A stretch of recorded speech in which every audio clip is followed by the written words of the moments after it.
Le président turc Erdogan met en œuvre des politiques malveillantes et des stratégies subversives au Moyen-Orient, en exploitant la convergence de ses objectifs avec des dirigeants tels que le gouverneur du Doha, Tamim bin Hamad, et les moullas iraniens dirigés par Ali El-Khoumani. Les trois ont convenu de détruire les pays arabes dans l'espoir d'étendre l'emprise turque. Erdogan, qui a présenté son projet politique comme une renaissance, n'est pas attirant qu'avec un homme comme Erdogan. Alors le monde arabe n'a échappé qu'à la destruction et à la dévastation. Par exemple, on saurait Erdogan essayer d'obtenir une zone d'influence stratégique de le nord du pays, en exploitant des années de guerre que la Syrie a connu récemment, face l'affrontement aux groupes extrémistes comme l'État islamique et Jabhat al-Nusra.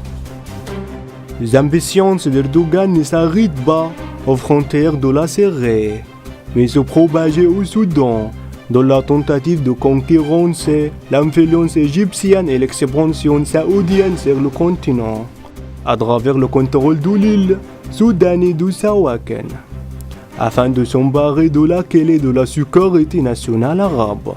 Mais avec la chute du régime Omar el-Bashir à Khartoum, la présence turque au Soudan est devenue n'est pas indésirable.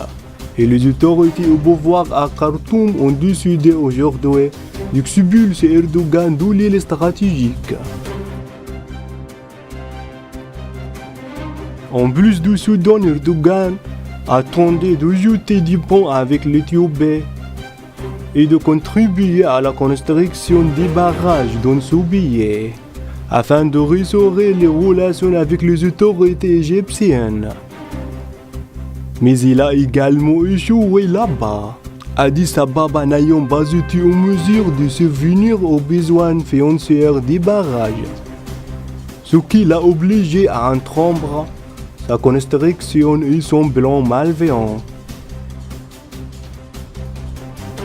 De la Corne de l'Afrique, afin de contrer le succès de la diplomatie émiratée, de l'achèvement de la réconciliation entre Érythrée et Éthiopie, Erdogan tente par le biais des décommandes d'investissement dans cette région stratégique, en plus de sa base militaire en Somalie.